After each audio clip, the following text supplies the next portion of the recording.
Bore तालुक्यातील नरसापूर येथे घडलेल्या अत्यंत धक्कादायक आणि अमानवीय घटनेने संपूर्ण राज्यभर संतापाची लाट उसळली. एका चिमुरडीवर लैंगिक अत्याचार करून तिची हत्या केल्याच्या घटनेचा आज जोरदार ठाण्यात निषेध नोंदवण्यात आलाय. या प्रकरणातील आरोपीला कठोराकठोर शिक्षा देण्याची मागणी करण्यात आली. ठाणे महापालिका मुख्यालयासमोर शिवसेनेच्या महिला आघाडीच्या वतीने तीव्र आंदोलन छेडण्यात आलं. महापौर शर्मिला पिंपळोलकर यांच्या नेतृत्वाखाली झालेल्या या आंदोलनात शिवसेनेच्या सर्व नगरसेविका व शिवसेना महिला आघाडीच्या पदाधिकारी सहभागी झाल्या होत्या. संतप्त कार्यकर्त्यांनी या घटनेचा तीव्र शब्दात निषेध व्यक्त करत अशा विकृत प्रवृत्तींना समाजात स्थान नाही असं स्पष्ट मत मांडलंय.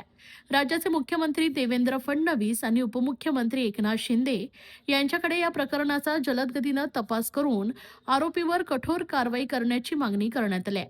बदलापूर येथील प्रकरणात ज्याप्रमाणे प्रत्यक्ष व अप्रत्यक्षपणे आरोपीवर कारवाई करण्यात आली, त्याचप्रमाणे नसरापूर प्रकरणातील आरोपीवर कठोर कारवाई करावी अशी संपूर्ण जनतेची मागणी असल्याचं महापौर शर्मिला पिंपळोलकर यांनी नमूद केलं आहे.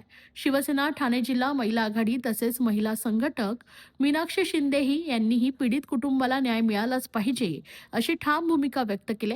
जर आरोपीवर लवकरात लवकर कारवाई झाली नाही तर आंदोलन अधिक तीव्र करण्यात येईल.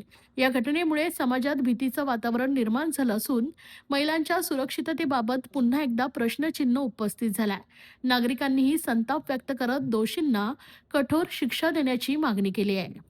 खरं तर नसरापूर येथे जी घटना घडली आहे 4 वर्षाच्या चिमुकलीवर अत्यंत दैनंदिन अशी ही घटना आहे आणि मला वाटतं या समाजाला कायम फासणारी ही घटना आहे. 4 वर्षाच्या मुलीवरती अत्याचार झाला आहे. मला वाटतं चिमुकलीपासून ज्येष्ठ महिलांपर्यंत हे अत्याचार आपल्या समाजामध्ये घडताना आपल्याला दिसत आहेत आणि याचा कुठेतरी कायद्याने व्यवस्थित नियोजन केलं पाहिजे आणि न्याय त्या कुटुंबाला दिला गेला पाहिजे.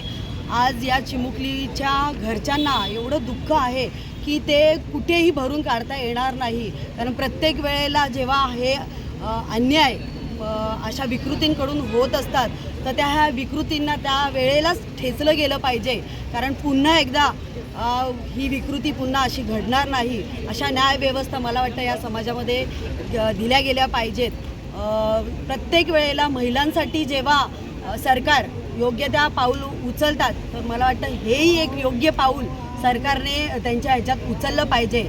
बदलापूरमध्ये जेव्हा घटना घडली होती त्यावेळेला मला वाटतं आपले उपमुख्यमंत्री साहेब हे मुख्यमंत्री होते आणि त्यावेळेला त्यांनी जो निर्णय एकदम झटकेपट दिला होता तशाच प्रकारचा निर्णय आताही या वेळेला झालाच पाहिजे आणि याच वेळेला नाही याच्या पुढेही हा निर्णय अशाच पद्धतीने चालू होईल असं झालं. या सगळ्या गोष्टीला मी जाहीर निषेध करते. शिवसेना पक्ष आणि कुठलाही पक्ष नाही, मला असं वाटतं की सर्व पक्ष लोक आणि सर्व समाज याला मिळून याला प्रतिसाद दिला पाहिजे आणि हा न्याय झालाच पाहिजे.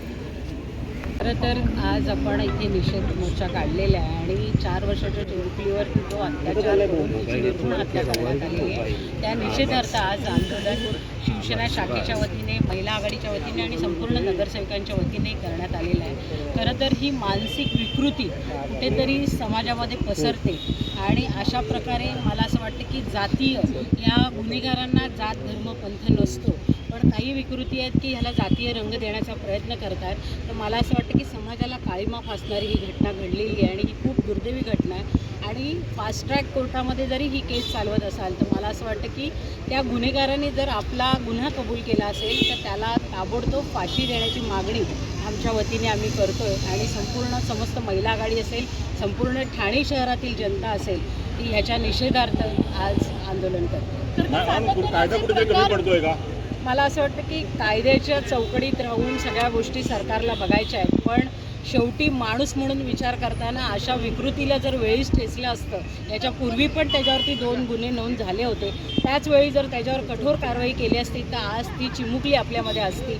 मला असं वाटतं वयाची मर्यादा न बाळगता अशा प्रकारची विकृती समाजामध्ये पसरते आणि ती कुठेतरी थांबवली पाहिजे. आज देखील आम्ही ऐकलं की एका आजोबांनी आपल्या नातवावरती पण अशा प्रकारचं कृत्य करण्याचा प्रयत्न केलेला आहे. तर ही मानसिकता ही बळावते का? तर कायदा आपला कठोर नाही आहे आणि कायद्याच्या चौकटीत राहून आपण काम करण्याचा प्रयत्न करतो आहे. तर मला असं वाटतं की कायद्याच्या उपर जाऊन अशा प्रकारे ज्यावेळी बदलापूरची घटना घडली आणि त्यावेळी इन्स्टंट त्याच्यावरती कारवाई केली, अशी जर कारवाई मला असं वाटतं की ह्या विकृतीवर पण जर केली तर समाजात एक वचक बसेल आणि ह्याच्या पुढे तरी किमान मला असं वाटतं ह्या घटनांवरती रोख आणण्यास आपण यशस्वी ठरू. मॅडम, तो जो नराधम होता त्याच्या पत्नीने देखील मागणी केलेली आहे.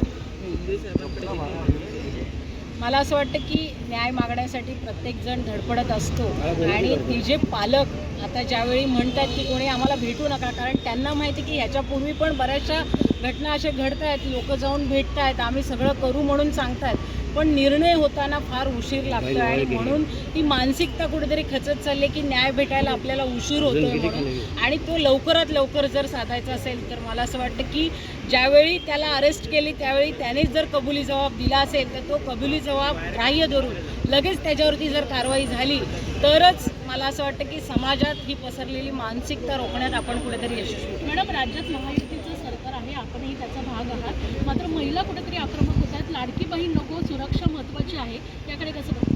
मला असं वाटतं की लाडकी बहीण जरी आपण करतोय महिलांना सक्षम करण्यासाठी, अशा विकृती बघा सांगून होत नाही किंवा सत्ताधारी म्हणून किंवा पक्षाचं प्रमुख म्हणून जर तुम्ही आम्हाला किंवा पक्षाला दोषी धरत असाल तर हे कुठेतरी चुकीचं आहे. कारण मला असं वाटतं पक्षनिहाय सगळ्यांनी एकत्र येऊन अशा प्रकारच्या विकृतीला ठेचण्यासाठी प्रयत्नशील झालं पाहिजे. तिथे कुठे जातीय भेद नसला पाहिजे, तिथे कुठे पक्षपात नसला पाहिजे, सगळ्यांनी एकत्र येऊन अशा विकृतीला ठेचलं पाहिजे. तिथे नुसतं आरोप प्रत्यारोप करून लोकांवर किंवा पक्षावर आरोप करून काही होणार नाही. आपण जेव्हा समाज म्हणून एकत्र येऊ त्याच वेळी अशा प्रवृत्तीला आपल्याला ठेचता येईल. हाय खुशी। हाय निकिता। तूने आफ्टर 12 कौन सी स्ट्रीम में एडमिशन लिया है? मुझे हेल्थ केयर फील्ड में करियर तो बनाना है, लेकिन मुझे समझ में नहीं आ रहा मैं कौन सा कोर्स लूँ। खुशी, अभिनव इंस्टीट्यूट का GNM नर्सिंग कोर्स परफेक्ट है। ये महाराष्ट्र नर्सिंग काउंसिल एफिलिएटेड है। सिर्फ थ्योरी है या प्रैक्टिकल भी है? यहाँ 70% प्रैक्टिकल और 30% थ्योरी है, मतलब रियल हॉस्पिटल लर्निंग। हम दोनों को प्लेसमेंट भी मिलेगा ना?